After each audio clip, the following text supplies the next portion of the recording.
tayo. Nako, meron akong magandang tips. Huwag kayong magluto talaga na hindi masarap.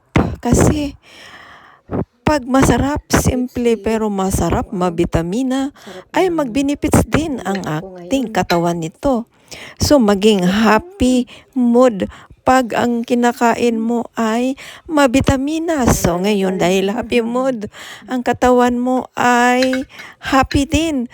So, ang tingin mo sa kapwa mo ay mas higit pa kaysa iyo, no? Kaya magaganda talaga ang epekto ng maganda at mabitamina ang kinakain kasi ang tingin mo sa kapwa ay mas higit pa sa'yo. At siyempre, pare-pareho ang problema, no? Kaya kailangan magiging happy ang iyong mood talaga.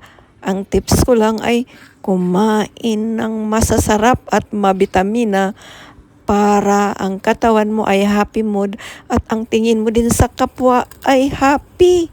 No? So ngayon, dahil happy ka sa kapwa mo ay ang blessing ay doble-dobling babalik sa'yo. Kaya ganun talaga ang pag kumain ka ng mabitamina at masarap. Kaya ayan na po ang aking kwento, no? Kasi syempre minsan, no, ang problema ay pari-pareho yan, pero depende na yan sa'yo kung papaano dadalhin. Kaya ang tips ko lang, kumain ng masarap, simple, mura at mabitamina. Sa totoo lang, no, kasi pag kumain ka talaga ng mabitamina na pagkain ay ang katawan mo din talaga ay magiging masaya, no?